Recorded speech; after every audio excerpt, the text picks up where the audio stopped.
Much of scriptural prophecy, as well as Catholic prophecy, speaks of the rise of chaos before the end. While I firmly believe all of that is way off, what we are seeing might just be the dress rehearsal for that period. I'm a proponent of the concept of the minor chastisement, which for those who live through it will be the most terrible event in recorded history, worse even than the flood if Sister Lucia of Fatima is to be believed. But even then, things are supposed to get bad after all of that at some point in the future, after the angelic pope and great monarch arrive. So what I'm driving at is this. What we're seeing now on your television is probably a dress rehearsal in the spiritual sense. The glorious elites who think so highly of themselves that they cannot stand to be criticized or to let their opinions out in the open are almost certainly making their push for total control now. For example, is it any coincidence that the panic being pushed by the opinion makers has subsided greatly related to the affliction? I'm not the only one who's noticed that, but on to my point, since I keep these things pretty short on Saturday. The elites and their trained pets are normalizing chaos. I don't count celebrities and athletes as the elite. They have a lot of money and influence, but they're not the elite. The elites are the ones who pay them. As such, they're the mouthpiece for the acceptable range of choices we have in the culture. In a sane world, if an actor or basketball player gave us their political opinions, we wouldn't take them all that seriously, even if we agreed with their sentiment. It would be worth no more than our own opinion or the opinions of our neighbors, but instead we elevate them to the level of being important ideas we should take seriously. And they always, without fail, skew into one direction politically. And now those same celebrities are endorsing social chaos, and even putting up their own resources to bail agents of chaos out of jail. I'm selecting my language very carefully here, as usual. The tweets on your screen are from a former athlete turned sports commentator who is cheering on destruction and civil disorder.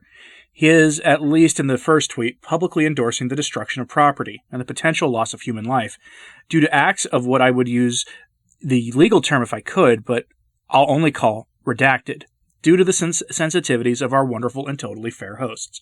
You've probably seen his tweets, and that's why I'm not even reading them. For those only listening, they read something like this. In the first image, you get a picture of an act of arson and words of encouragement from the celebrity, whose words I censored because they contained very classy profanity.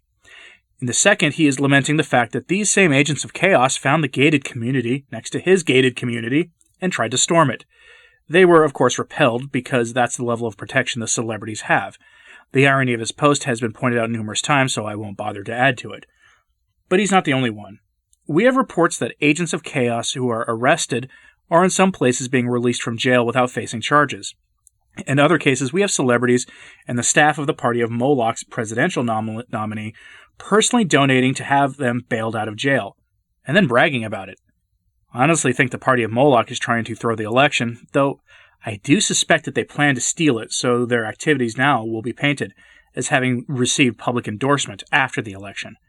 Brace yourself if that happens, by the way. But this is all pointing to one thing: normalization of chaos and disorder. How did we get here? Our culture turned its back on God long ago. And look, I've never been wild about prayer in schools because I can't even imagine the current regime leading students in prayer, or even teaching Christianity 101 in a relatively accurate and otherwise neutral manner, given the diversity of Christian opinions in the Western world right now. I can't even imagine what that would look like. It'd probably look a lot actually like a modern Catholic school, but worse, come to think of it. But what is the point of all this? I did a video on the subject of our social disintegration. I plan to do an episode of that hopefully every week or every other week as time goes on, because social disintegration and the turning of groups against one another by planting the idea in the heads of people that they are by some great invisible force being subjugated and placed in societal chains is all part of the movement of some of these communistic groups that have been laid down in decades past. Part of that plan was to pit every conceivable group of people in Western countries against each other, men against women, different ethnic groups against each other, stoking the distrust between religious groups while marginalizing the most anti-communist group in the country, the Catholic Church, while also infiltrating and subverting that organization and as well as the various Protestant sects. That was the plan set in motion, and those who did so that are all long since dead and gone to their judgment.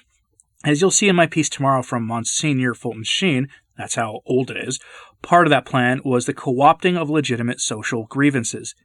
If today you've seen reports that communist groups have infiltrated the groups getting sympathy from the general public, that shouldn't be surprising.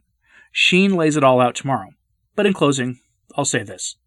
Catholic prophecy is filled with images of Italy falling to communism, of the city of Rome in ruins, and the red flag of communism flying from the dome of St. Peter's Basilica. Consider that. And consider that the social chaos we've seen growing lately has suddenly and quite mysteriously arrived in major cities in Europe. All quite simultaneously. Again, if you think this is being coordinated, you're not being paranoid. You're being perceptive. Keep the Western world in your prayers and pray that the consecration of Russia happens soon. It may be the only way out of this. Thank you for listening. I'm Anthony Stine. Ave Maria.